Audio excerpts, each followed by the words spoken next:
Audiolibros en 15 minutos. Suscríbete al canal y explora un nuevo libro cada día. Elon Musk fundó SpaceX porque vio que el programa espacial estadounidense estaba en un estado lamentable.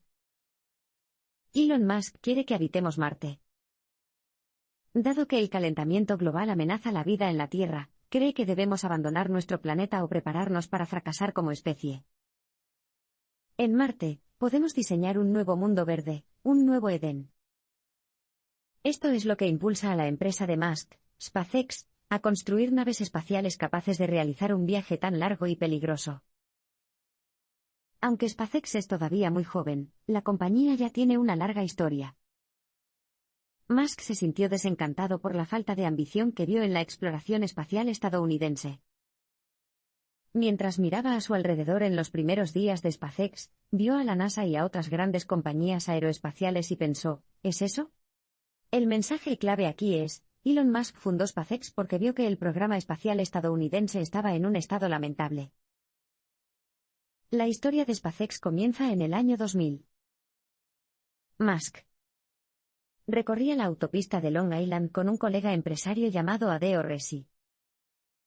Musk había perdido recientemente su puesto como director ejecutivo de PayPal, la empresa que había cofundado. Mientras conducían, Resi le preguntó a Musk qué pensaba hacer a continuación, y la respuesta giró en torno a la exploración espacial. Pero Musk tenía sus dudas, ¿podría un particular triunfar realmente en ese campo? De todos modos, ¿por qué necesitaría el mundo de la exploración espacial a alguien como él? Habían pasado 3 décadas desde que Estados Unidos envió a los astronautas del Apolo a la Luna. A estas alturas, seguramente, ¿la NASA debe estar cerca de enviar humanos a Marte? Más tarde, ese mismo día, Musk consultó el sitio web de la NASA para ver noticias sobre sus misiones a Marte. Pero mientras recorría el sitio web, no pudo encontrar ninguno.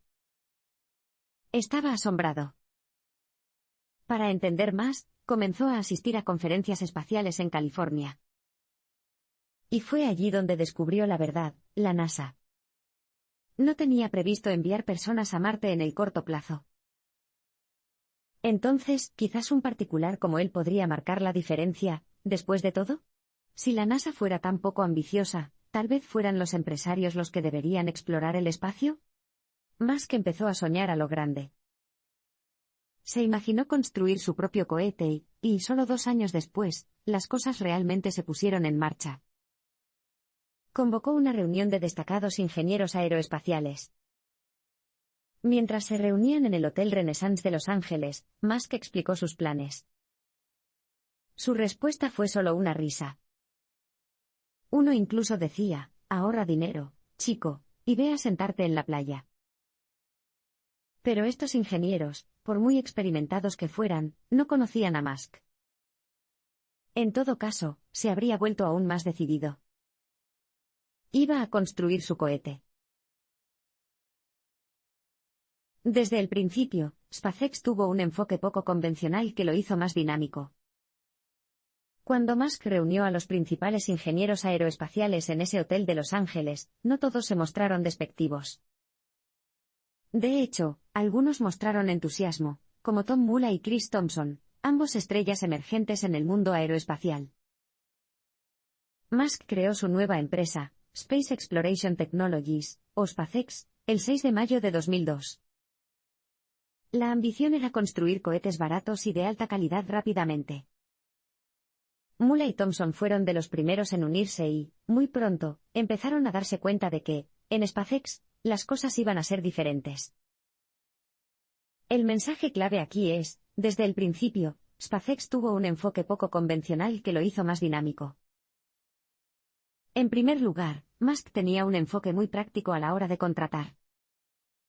Conoció y entrevistó personalmente a todas las personas que la empresa contrató entre los 3.000 primeros empleados. Al iniciar una empresa en el negocio de la construcción de cohetes, era importante contar con las personas adecuadas. Su proceso de entrevista podría ser poco convencional, por decirlo menos. Tomemos el ejemplo de uno de los primeros empleados, Phil Kassouf, un inteligente joven de 21 años que creció en un Líbano devastado por la guerra. Para poner a prueba su forma de pensar, Musk le hizo un acertijo. Le dijo a Kassouf que imaginara que estaba en algún lugar de la Tierra, con una brújula y una bandera. El acertijo decía así: planta tu bandera, caminas 1 milla al sur, luego 1 milla al este y finalmente 1 milla al norte para descubrir que estás de vuelta donde empezaste. ¿Dónde estás? El Polo Norte, respondió Kassouf, correctamente. Lo contrataron. Pero había más. A diferencia de muchas empresas aeroespaciales establecidas, SpaceX permitía a los empleados experimentar y cometer errores. Sus competidores avanzaron lentamente en el proceso de ingeniería, pero Musk quería que SpaceX construyera y destruyera cosas rápidamente. Este modelo era iterativo, más que lineal. El proceso lineal era el que utilizaban las empresas aeroespaciales más antiguas, avanzaban metódicamente hacia un objetivo, probando cuidadosamente todos los componentes de los cohetes en el camino. El resultado ofrecía estabilidad, pero los errores eran costosos y su corrección requería mucho tiempo. El enfoque iterativo de Musk, por otro lado, significaba comenzar con un concepto y pasar directamente a construirlo. Y en cuanto a los errores, SpaceX estaba preparada para cometerlos rápidamente y aprender de ellos. Esto significó que, desde el principio, SpaceX fue una máquina de construcción de cohetes delgada y mezquina. Décadas antes, Musk tuvo un predecesor que fracasó en su intento de conquistar el espacio. ¿Por qué las personas que conocían bien la industria aeroespacial inicialmente despidieron a Musk? Bueno, muchos de ellos habían visto a gente como él ir y venir. Veían a Musk como otro millonario que cumplía su fantasía espacial, y estaban seguros de que fracasaría. Y en el primer plano de sus mentes había un hombre en particular. Ese hombre era George Koopman, quien fundó la American Rocket Company, o AMROC, en 1985. Koopman había sido analista de inteligencia durante la Guerra de Vietnam, había hecho películas de entrenamiento para el ejército, y había organizado acrobacias para películas de Hollywood. Era un personaje colorido y amigo de figuras culturales y estrellas de cine, como el actor de Los cazafantasmas Dan Aykroyd, y el campeón de LSD Timothy Leary. Gracias a su conexión con Aykroyd, Koopman consiguió un papel supervisando acrobacias en la película The Blues Brothers de 1980. Igual que Musk, quería construir cohetes de bajo costo. Y, al igual que Musk, quería que los viajes espaciales fueran una rutina. Pero en lugar de centrarse en Marte, tenía la ambición de iniciar un negocio de transporte espacial. Quería que AMROC fuera como Federal Express, entregando paquetes desde y hacia la órbita. El mensaje clave aquí es: décadas antes, Musk tuvo un predecesor que fracasó en su intento de conquistar el espacio. Distinguidos ingenieros aeronáuticos se inscribieron para trabajar en AMROC, tal como lo harían más tarde para Musk. Uno de ellos, James French, había sido empleado de la NASA durante 2 décadas. Otro, Mike Griffin, asesoraría a Elon Musk muchos años después. Todo empezó bastante bien, pero después de un tiempo, estos ingenieros llegaron a ver a Koopman como un poco como un traficante de ruedas, más que como alguien que entendía la ciencia espacial. Usó todas las palabras de moda correctas, pero sus conocimientos eran muy superficiales. Sin el apoyo del gobierno y la riqueza infinita necesarios para esta empresa, Koopman comenzó a depender de donantes ricos. Para apaciguarlos, exageraba el progreso de AMROC, no dejaba de decirles que la empresa estaba a solo unos meses de lanzar un cohete. Durante años, AMROC fracasó, pero luego su suerte pareció cambiar por fin. La compañía acordó lanzar cohetes de la Fuerza Aérea de los Estados Unidos desde Vandenberg, California. Pero poco después, en 1989, Koopman murió en un accidente de coche. El AMROC, ahora en pésimas condiciones, siguió adelante y anunció su primer vuelo de prueba ese mismo año. Fue un desastre, el cohete simplemente se derrumbó en llamas. AMROC corrió una suerte similar poco después. Su historia es un recordatorio conmovedor de por qué las personas familiarizadas con el negocio de los cohetes vieron la nueva empresa de Musk con cansancio y escepticismo. La obstinación de la Fuerza Aérea de los Estados Unidos llevó a SpaceX a una remota isla tropical. Cuando SpaceX pidió permiso a la Fuerza Aérea de los Estados Unidos para lanzar desde el famoso sitio de Vandenberg en California, el equipo de Musk pensó que ya estaba hecho. Después de todo, cumplía con todos los criterios de su solicitud. Pero la Fuerza Aérea tenía otras ideas. En ese momento, a principios de la década de 2000, utilizaba Vandenberg para preparar sus propios lanzamientos de cohetes. La Fuerza Aérea había invertido $200 millones para modernizar el sitio. El plan era usarlo para cohetes construidos por el gigante aeroespacial Lockheed Martin. No es de extrañar que la Fuerza Aérea se mostrara reacia a permitir que la empresa advenediza entrara, y se arriesgara a dañar todo este nuevo equipo. Así que la aplicación de SpaceX pareció desaparecer en un agujero negro. No se rechazó, ya que cumplía todas las casillas, pero se suspendió indefinidamente. Para una empresa que quería avanzar rápido, esto era inaceptable. El mensaje clave aquí es, la obstinación de la Fuerza Aérea de los Estados Unidos llevó a SpaceX a una remota isla tropical. Musk comenzó a buscar otras opciones de lanzamiento. Una estaba en medio del Océano Pacífico, lejos de cualquier lugar. Era la isla Omelek, parte del atolón de Kwajalein, en las Islas Marshall. Controlado durante mucho tiempo por el ejército estadounidense, el atolón de Kwajalein, o Kwaj, para abreviar, había sido objeto de numerosas pruebas de misiles a lo largo de las décadas. Hubo otro factor que llevó a SpaceX a Kwaj. La compañía había firmado un acuerdo con el gobierno de Malasia para lanzar un satélite. Pero para ponerlo en órbita, tendría que volar el cohete por encima del territorio continental de los Estados Unidos, lo cual estaba prohibido. Así que el pequeño atolón en medio del Pacífico parecía el lugar perfecto para el lanzamiento. Musk localizó al militar a cargo de Kwaj y lo llamó. Mientras escuchaba a Musk, pensó que el empresario era una especie de loco y simplemente colgó. Pero luego buscó en Google a Musk y decidió volver a llamarlo. Tras esa reunión en Los Ángeles, SpaceX utilizó la isla Omelek en Kwaj. ¿Cómo era el lugar? En resumen, un paraíso tropical, con palmeras y mares resplandecientes llenos de peces. Pero el alojamiento militar estaba lejos de ser lujoso. Las habitaciones olían a moho y el entretenimiento se limitaba a los televisores militares que captaban solo unos pocos canales. Algunos empleados de SpaceX llegaron a amar el atolón, otros lo odiaron. Sin embargo, independientemente de lo que pensaran de Kwaj, la isla pasaría a ser vital en la historia de SpaceX.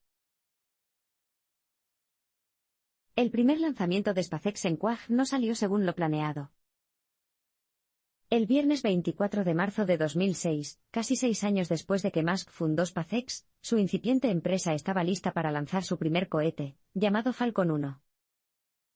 El lanzamiento tendría lugar en la isla Omelek. Tras una serie de pruebas e intentos de lanzamiento abortados, llegó el día en que SpaceX demostraría su valía. Los ingenieros habían puesto todo su empeño en el Falcon 1. El propio Musk estaba tan ansioso por ver volar su cohete que viajó al atolón en su jet privado. No era ajeno a ensuciarse las manos, ya había trabajado en el cohete durante largos días y noches muchas veces antes. El mensaje clave aquí es, el primer lanzamiento de SpaceX en Kwaj no salió según lo planeado. Temprano esa mañana, los ingenieros de SpaceX se dirigieron a la sala de control de lanzamiento en Omelek. Muchos de ellos viajaron hasta allí en bicicleta con la brisa del mar. Mientras se preparaban para el vuelo y realizaban las últimas comprobaciones, el entusiasmo en el lugar de lanzamiento era palpable. Y luego, con Musk en la sala de control, comenzaron la cuenta regresiva. Pero ocurrió algo extraño. En lugar de prestar atención a su primer lanzamiento real, Musk se acercó a la consola de Chris Thompson, uno de los 2 primeros ingenieros que contrató, y comenzó a hablar sobre los materiales que quería utilizar para un futuro cohete. Parecía perder todo interés en el Falcon un pocos segundos antes del despegue, y de repente se centró en las propiedades de las aleaciones de aluminio.